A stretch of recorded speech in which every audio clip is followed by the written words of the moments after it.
Spiritual science ಅನ್ನ ನಾವು ಅರ್ಥ ಮಾಡ್ಕೊಂಡ್ರೆ ನಮ್ಮ ಲೈಫ್ ಸ್ಟೈಲ್ ಕೂಡ ಅದೇ ಆಗ್ಬಿಡುತ್ತೆ. ಸೊ ಇದಕ್ಕೆ ಯಾವುದೇ ಸ್ಪೆಷಲ್ ಬಟ್ಟೆ ಬೇಕಿಲ್ಲ, ಯಾವುದೇ ಸ್ಪೆಷಲ್ ವಸ್ತ್ರ ಬೇಕಿಲ್ಲ, ನಿಯಮಗಳು ಬೇಕಿಲ್ಲ, ಏನು ಬೇಕಿಲ್ಲ. ಓಕೆ, ಸೊ ಇದರಲ್ಲಿ 6 ಲಾಸ್ ಅಂತ ಹೇಳ್ತಾರೆ. ಸೊ ಫಸ್ಟ್ ಬರೋದು ಆತ್ಮ ಪದಾರ್ಥ. ಓಕೆ, ಆತ್ಮ ಸಿದ್ಧಾಂತ ಅಂತ ಹೇಳ್ತಾರೆ. ಸೊ ನಾವೆಲ್ಲರೂ ಕೂಡ ಆತ್ಮ ಪದಾರ್ಥ ಅಂತ ಹೇಳ್ತಾರೆ. ಅಂದ್ರೆ ನಾನು ಈ ತಲೆ ಅಲ್ಲ, ಈ ಹೇರ್ಸ್ ಅಲ್ಲ, ಈ ಕೈ ಅಲ್ಲ, ಓಕೆ, ಈ ಬಟ್ಟೆ ಹಾಕೊಂಡಿದ್ದೀನ, ಈ ಕೈ, ಈ ಬಟ್ಟೆ, ಕಾಲು ಅಥವಾ ಈ ಕಣ್ಣು. ನಾವ್ ಯಾರಾದ್ರೂ ಕೇಳಿದ್ರೆ ಏನಂತ ಹೇಳ್ತೀವಿ? ನೀನ್ ಯಾರು ಅಂದ್ರೆ ನಮ್ಮ ಹೆಸರು ಹೇಳ್ತೀವಲ್ವಾ. ಇದ್ಯಾವುದು ನಾವಲ್ಲ ಅಂತೆ. ನಾವೆಲ್ಲರೂ ಕೂಡ ಒಂದು ಎನರ್ಜಿ ಬೀಯಿಂಗ್ಸ್, ಅಂದ್ರೆ ಆತ್ಮ ಪದಾರ್ಥ. ಅಲ್ಲಿಂದನೇ ನಾವು ಬಂದಿರ್ತೀವಂತೆ. ಇವಾಗ ಅದಕ್ಕೆ ಹೇಳ್ತಾರೆ ತತ್ವಮಸಿ ಅಂತ ಹೇಳ್ತಾರೆ. ಅಂದ್ರೆ ನೀನು ಕೂಡ ಅದೇ, ನಾನು ಕೂಡ ಅದೇ, ಅಹಂ ಬ್ರಹ್ಮಾಸ್ಮಿ ಅಂತ ಹೇಳ್ತಾರೆ. ಅಂದ್ರೆ ಎಲ್ಲರೂ ಬ್ರಹ್ಮನೇ.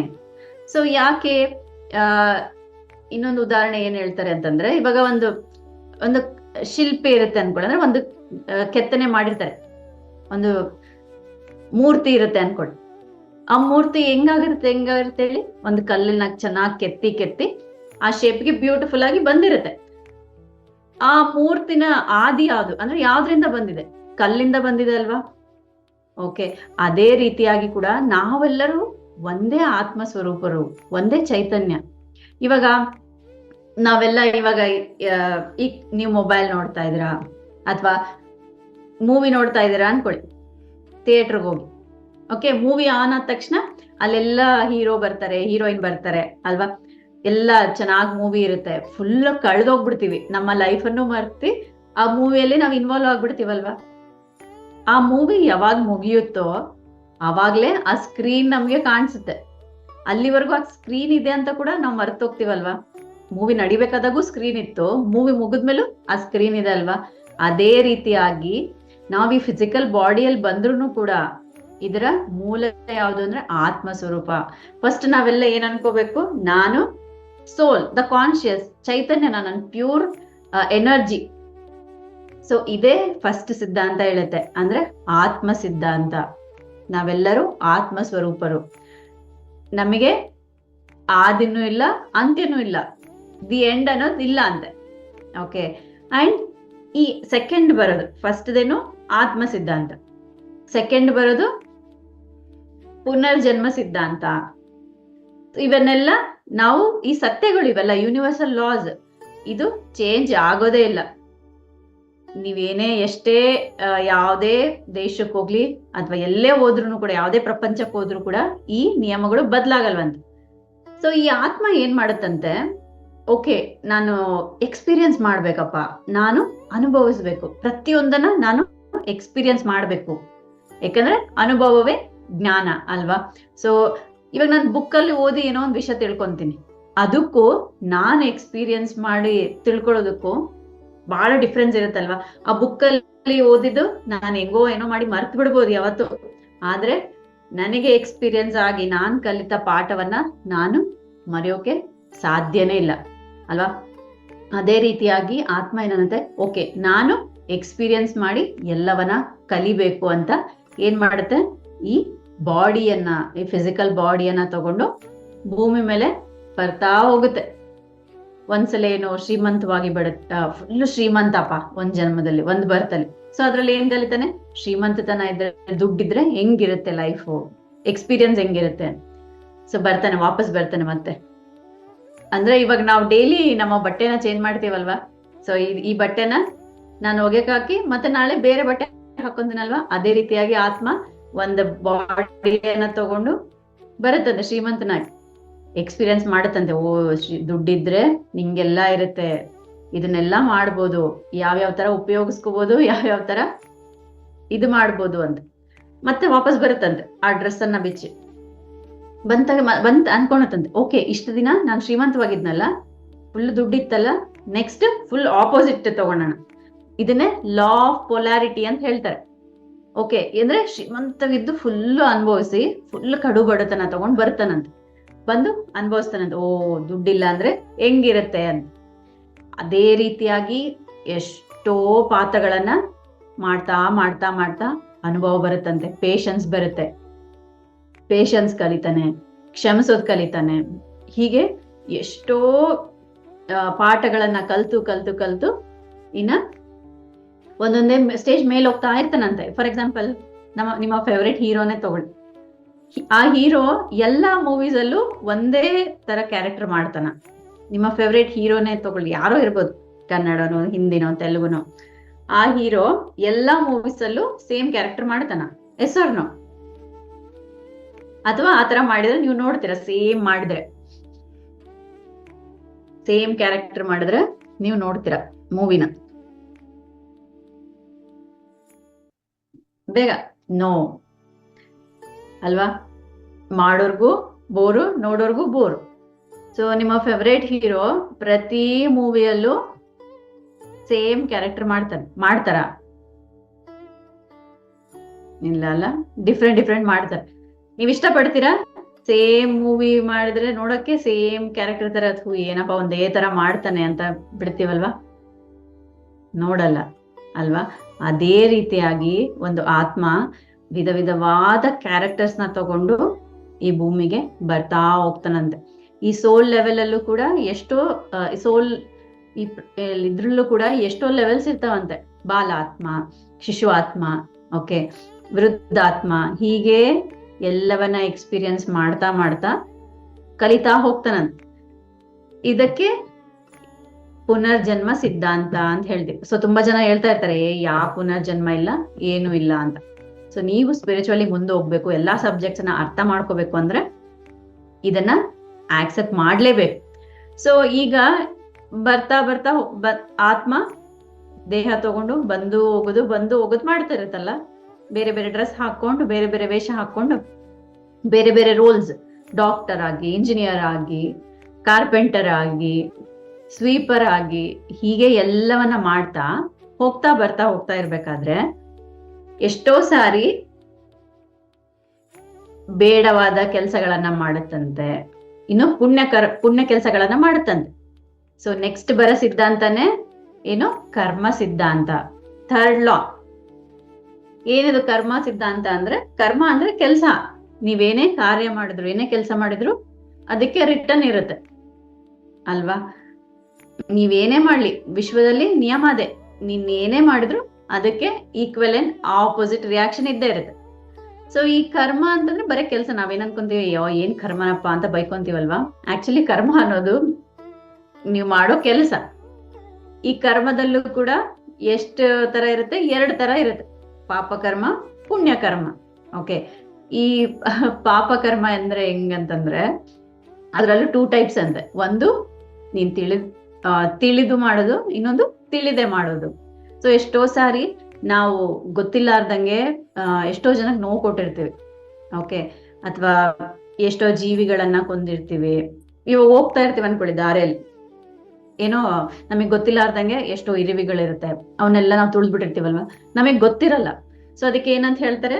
ಅದೆಲ್ಲ ಪಾಪ ಕರ್ಮಗಳ ಪಟ್ಟಿಲೇ ಬರಲ್ಲ ಅಂತ. ಯಾಕೆ ಅಂದ್ರೆ ನಿನಗ್ ಗೊತ್ತಿಲ್ಲ, ನೀನ್ ಬೇಕಂತ ಮಾಡಿದ್ದಲ್ಲ.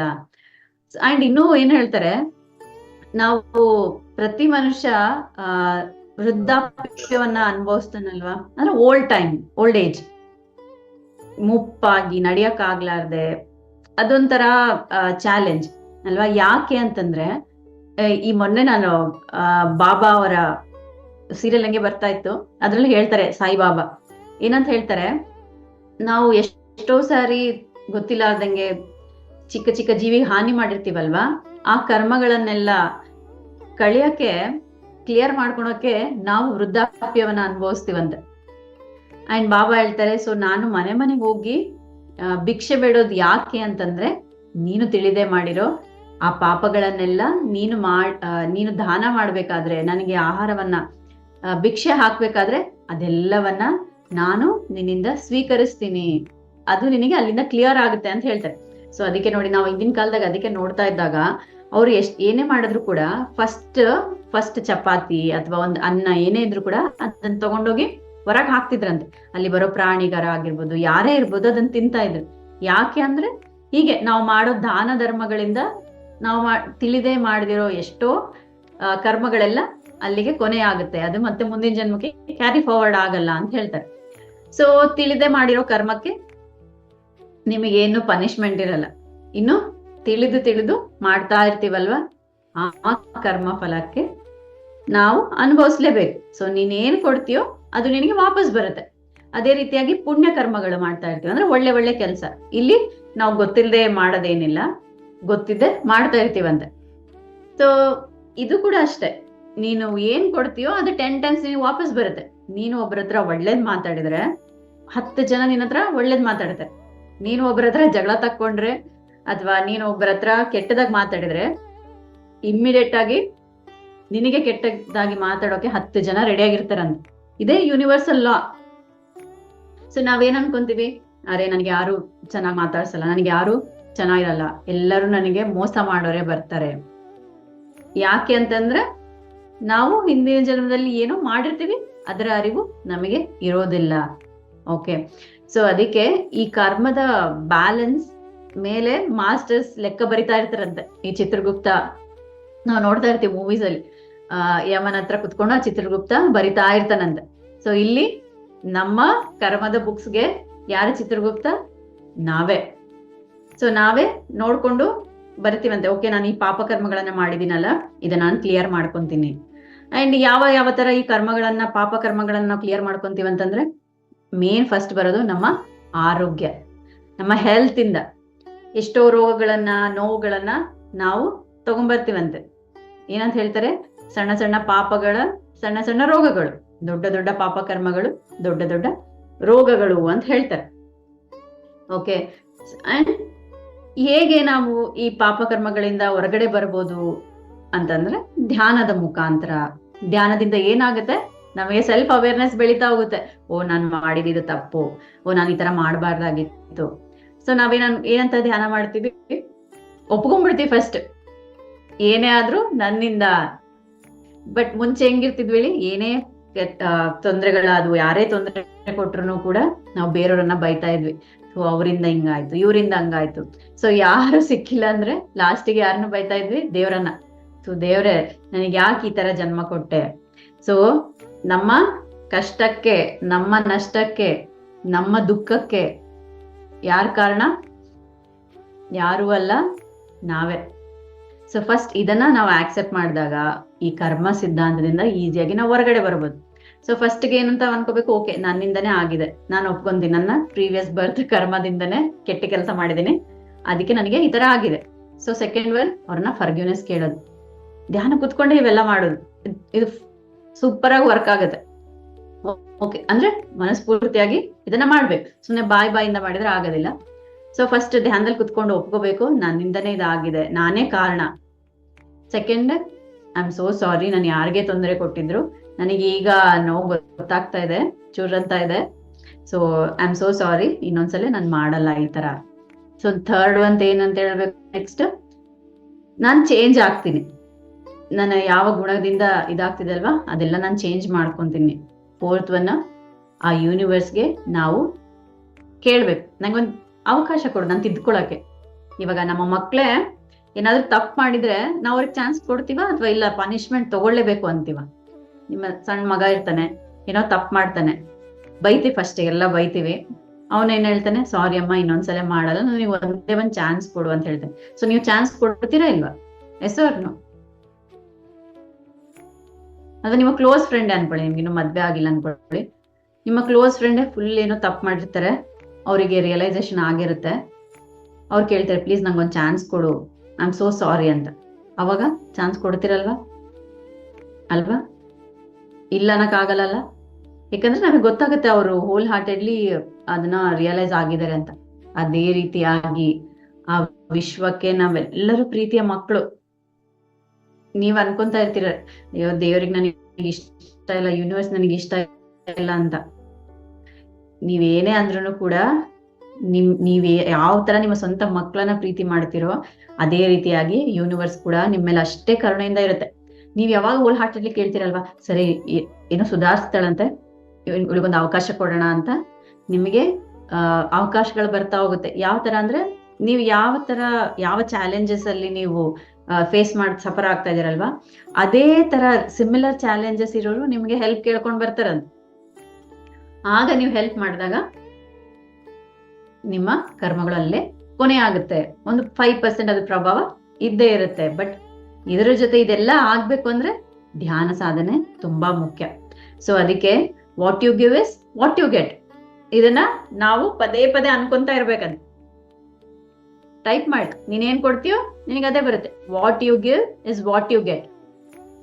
ನೀವು ಪದೇ ಪದೇ ಪದೇ ಇದನ್ನ ಹೇಳ್ತಾ ಇದ್ದಾಗ ಅದೇ ನಿಮ್ಮ ಎನರ್ಜಿಯಲ್ಲಿ ಅದೇ ಉಳ್ಕೊಳ್ಳುತ್ತೆ.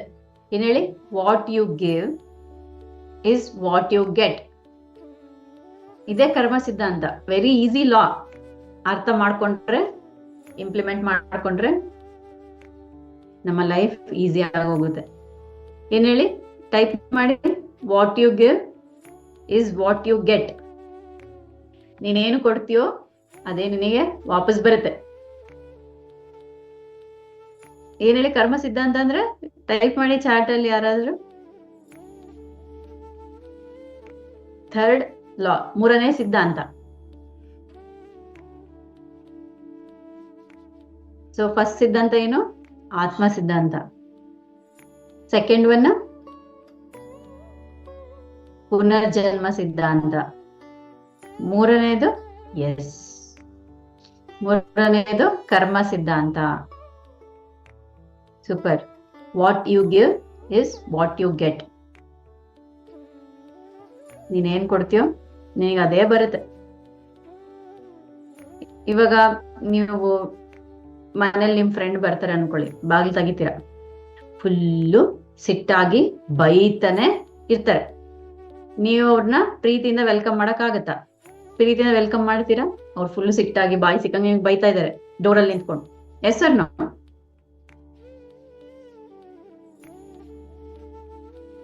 ನೋ ಅಲ್ವಾ?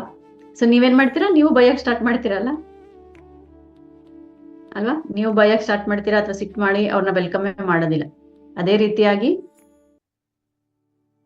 ನೀವು ನಕ್ಕೊಂತ ಇದ್ದಾಗ ನಿಮ್ಮ ಎದುರಿಗಿರೋರು ಕೂಡ ಅಷ್ಟೇ ನಕ್ಕೊಂತ ನಿಮಗೆ ಮಾತಾಡ್ತಾರೆ. ನಿಮ್ಮ ಮಿರರ್ ಆಗಿ, ಯೂನಿವರ್ಸೇ ನಮ್ಗೆ ಮಿರರ್ ಆಗಿರುತ್ತೆ. What you give is what you get. Okay, so ಇದೇ ಥರ್ಡ್ ಲಾ. ಫೋರ್ತ್ ಸಿದ್ಧಾಂತ ಏನಪ್ಪಾ ಅಂತಂದ್ರೆ ಪುರೋಗಮನ ಸಿದ್ಧಾಂತ, ಅಂದ್ರೆ ಲಾ ಆಫ್ ಅಸೆನ್ಷನ್. ಇಲ್ಲಿ ಎಲ್ಲರಿಗೂ ಪ್ರಮೋಷನ್ ಇದ್ದೇ ಇರುತ್ತಂತೆ. ಇಲ್ಲಿ ಯಾರು ಇಲ್ಲಿ ಫೇಲ್ ಆಗಿ ಡಿಮೋಷನ್ ಅಂತ ಇಲ್ಲೇ ಇಲ್ಲ. ಓಕೆ, ಸೊ ನೀವು ಈಗ ಈ ಲೈಫಲ್ಲಿ ಒಂದು 10 ಪಾಠಗಳನ್ನ ಕಲಿಬೇಕು ಅಂತ ಬಂದಿರ್ತೀರ. 10 ಕಲಿಯಕ್ ಆಗ್ಲಿಲ್ಲ ಅಂತಂದ್ರೆ ಒಂದ್ 5 ಅಂತೂ ಕಲ್ತಿರ್ತೀರಲ್ವಾ? ಅಂದ್ರೆ ನಿಮ್ಮ ಸ್ಥಿತಿ ಮುಂಚೆಕ್ಕಿಂತ ಮುಂದೆನೆ ಹೋಗಿರುತ್ತೆ. ಇವಾಗ ಫಾರ್ ಎಕ್ಸಾಂಪಲ್ ಒಬ್ಬ ಹುಡುಗ ಟೆಸ್ಟ್ ಬರೀತಾನೆ ಅನ್ಕೊಳ್ಳಿ, ಮ್ಯಾಥ್ಸ್ ಪಾಸಿಂಗ್ ಮಾರ್ಕ್ ಎಷ್ಟು? 100ಗೆ 35 ಅಂತ ಅನ್ಕೊಳ್ಳಿ. ಬಟ್ ಅವನಿಗೆ 30 ಬಂದೋಯ್ತು. ಅವನ್ ಪಾಸ್ ಆ ಫೇಲಾ? ಅವನು ಅಂದ್ರೆ ಯೂನಿವರ್ಸ್ ವ್ಯೂ ಅಲ್ಲಿ, ಈ ವಿಶ್ವದ ನಿಯಮ ವ್ಯೂ ಅಲ್ಲಿ ಅವನ್ ಪಾಸ್ ಆ ಫೇಲಾ? ಖಂಡಿತವಾಗ್ಲೂ ಪಾಸ್. ಅವನಿಗೆ ಪಾಸ್ ಮಾರ್ಕ್ಸ್ ಬಂದಿಲ್ಲ ಅಂದ್ರೂ ಪರವಾಗಿಲ್ಲ, ಬಟ್ ಅಟ್ಲೀಸ್ಟ್ 30 ಮಾರ್ಕ್ಸ್ ಬರಷ್ಟಾದ್ರೂ ಅವ್ನ್ ಕಲ್ಕೊಂಡು ಬರ್ದಿದಾನಲ್ವಾ? ಸೊ ಅದೇ ರೀತಿಯಾಗಿ ನಾವು ಈ ಆತ್ಮದ ಪಯಣದಲ್ಲಿ ಮುಂದೆ ಹೋಗ್ತಾನೆ ಇರ್ತೀವಂತೆ. ಹಿಂದೆ ಬೀಳೋ ಮಾತಿಲ್ಲ. ತುಂಬಾ ಜನ ನಾನ್ ಧ್ಯಾನ ಸ್ಟಾಪ್ ಮಾಡಿದೀನಿ ಅಥವಾ ಇಷ್ಟೇ ಮಾಡ್ತಾ ಇದ್ದೀನಿ, ನಾನು ಹಿಂದೆ ಬಿಟ್ಬಿಟ್ಟಿದ್ದೀನ, ಧ್ಯಾನ ಮಾಡ್ತಾ ಇರ್ತಾರೆ. ಸಡನ್ ಆಗಿ 2-3 ದಿನ ಧ್ಯಾನ ಮಾಡೋದಿಲ್ಲ. ಅವಾಗ ಅವ್ರಿಗೆ ಏನ್ ಡೌಟ್ ಬರುತ್ತೆ, ಅಯ್ಯೋ ನಾನು ಹಿಂದೆ ಬಿದ್ಬಿಟ್ಟಿದ್ದೀನ ಅಂತ.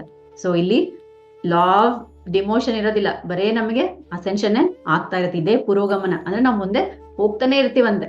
ಯಾವ ಆತ್ಮನೂ ಕೂಡ ಹಿಂದೆ ಬೀಳೋದಿಲ್ಲ. ಈಗ ಈ ಸೋಲ್ ಜರ್ನಿಯಲ್ಲಿ ಸ್ಟಾರ್ಟಿಂಗ್ ನಾವು ಗುಡ್ಡದಲ್ಲಿ ಬರ್ತೀವಿ, ಆಮೇಲೆ ಗಿಡಗಳಲ್ಲಿ ಜೀವಿಸ್ತೀವಿ, ಅದಾದ್ಮೇಲೆ ಪ್ರಾಣಿಗಳಲ್ಲಿ, ಅದಾದ್ಮೇಲೆ ಅಸೆನ್ಷನ್ ಆಗಿ ನಾವು ಮನುಷ್ಯ ಜನ್ಮ ಬರ್ತೀವಲ್ವಾ? ಅಂದ್ರೆ ಇದೆಲ್ಲ ಒಂದು ಅಸೆನ್ಷನ್ ಪ್ರಾಸೆಸ್. ಈ ಪ್ರಾಸೆಸ್ ಅಲ್ಲಿ ನಾವು ಮತ್ತೆ ವಾಪಸ್ ಪ್ರಾಣಿಗಳಾಗಿ ಹೋಗಲ್ವಂತೆ, ಮತ್ತೆ ವಾಪಸ್ ಗಿಡಗಳಲ್ಲಿ ಹೋಗಿ ಆಗಲ್ವಂತೆ. ಅಂದ್ರೆ ನಾವು ಪಯಣ ಮುಂದೆ ಹೋಗ್ತಾನೆ ಇರುತ್ತೆ. ಇಲ್ಲಿ ಫೇಲ್ಯೂರ್ಸ್ ಅಂತ ಇಲ್ಲ, ಓನ್ಲಿ ಪಾಸ್ ಅಂಡ್ ಪ್ರಮೋಷನ್. ಇದೇ ಪುರೋಗಮನ ಸಿದ್ಧಾಂತ. ಅಂಡ್ ನೆಕ್ಸ್ಟ್ ಬರೋದೇ ಯೋಗ ಸಿದ್ಧಾಂತ.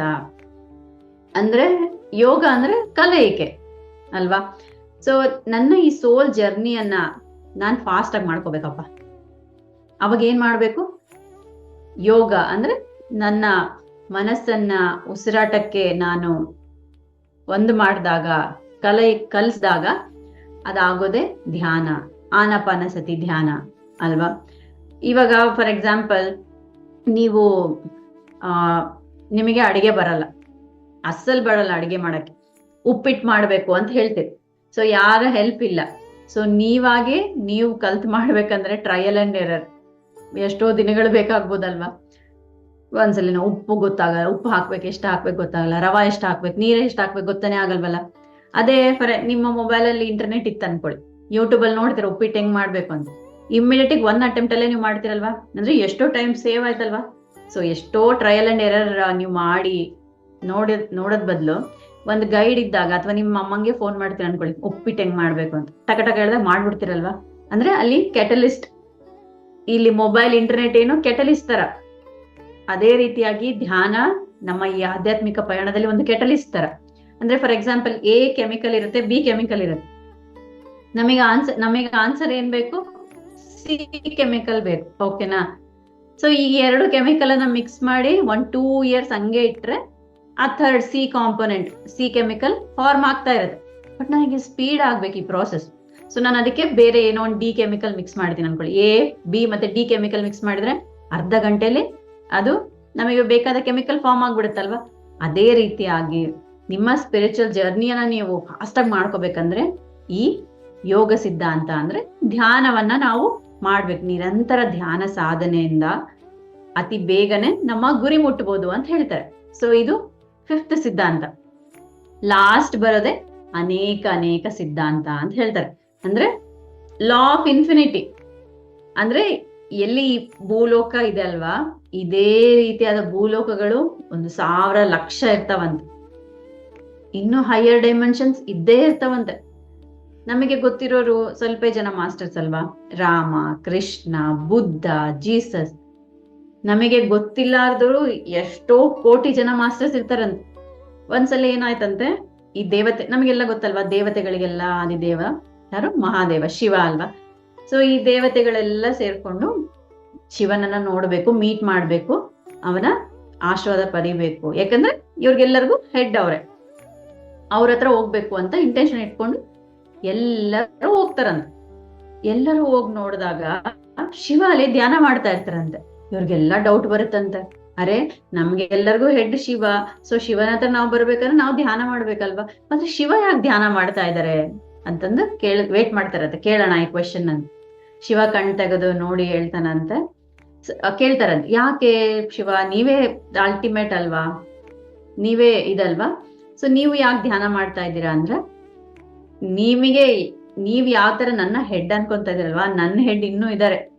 ಸೊ ನೀವ್ ಯಾವ ತರ ನನ್ನ ಧ್ಯಾನ ಮಾಡಿ ನನ್ನ ಹತ್ರ ಬಂದಿದಿರಲ್ವಾ, ನನ್ನ ಹತ್ರ ಗೈಡೆನ್ಸ್ ಕೇಳಕ್ಕೆ, ನನ್ನ ಮಾರ್ಗದರ್ಶನ ಕೇಳಕ್ಕೆ, ಅದೇ ರೀತಿಯಾಗಿ ನಾನು ನನ್ನ ಸುಪೀರಿಯರ್ಸ್ ಹತ್ರ ಹೋಗ್ತೀನಿ ಅಂತ. ಅಂದ್ರೆ ಇಲ್ಲಿ ಎಂಡೇ ಇರೋದಿಲ್ಲ, ನಾನೇ ಗ್ರೇಟ್, ನಾನೇ ಅಲ್ಟಿಮೇಟ್ ಅಲ್ಲ, ಇನ್ನೂ ಅನೇಕ ಲೋಕಗಳಿರುತ್ತೆ, ಅನೇಕ ಮಾಸ್ಟರ್ಸ್ ಇರ್ತಾರೆ.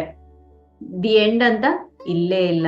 ಇದನ್ನ ಏನಂತ ಹೇಳ್ತಾರೆ? ಲಾ ಆಫ್ ಇನ್ಫಿನಿಟಿ ಅಂತ ಹೇಳ್ತಾರೆ. ಸೊ ಯಾವ ತರ ನಮ್ಮ ಮಿಲ್ಕಿ ವೇ ಗ್ಯಾಲಕ್ಸಿ ಇದೆ ಅಲ್ವಾ, ನಮ್ಮ ಸೂರ್ಯಮಂಡಲ ಇದೆ ಅಲ್ವಾ, ಇದರಷ್ಟು ಇನ್ನೂ ಎಷ್ಟೋ ಲೋಕಗಳು, ಎಷ್ಟೋ ಗ್ಯಾಲಕ್ಸಿಗಳು, ಎಷ್ಟೋ ಮಂಡಲಗಳಿರುತ್ತಂತೆ. ನಮ್ಮ ಈ ಡೈಮೆನ್ಷನ್ಸ್ ಇರುತ್ತಂತೆ. ಸೊ ಯಾರು ಡೈಮೆನ್ಷನ್ಸ್ ಇಲ್ಲ, ಈ 3rd dimension, 5th dimension, higher masters ಇಲ್ಲ ಅಂತಂದ್ರೆ ಅವ್ರು ನಮ್ಮಷ್ಟು ಮೂರ್ಖರು ಯಾರು ಇರಲ್ಲ ಅಂತ ಹೇಳ್ತಾರೆ. ಅದಕ್ಕೆ ಹೇಳ್ತಾರೆ ಪತ್ರಿಜಿ, ಈ 6 ಸಿದ್ಧಾಂತವನ್ನ ನಾವೆಲ್ಲರೂ ತಿಳ್ಕೊಳ್ಳೇಬೇಕು. ಇವೆಲ್ಲ ತಿಳ್ಕೊಂಡ್ರೇನೆ ನಮ್ಮ ಆಧ್ಯಾತ್ಮಿಕ ಪಯಣ ಈಸಿ ಆಗುತ್ತೆ ಅಂತ.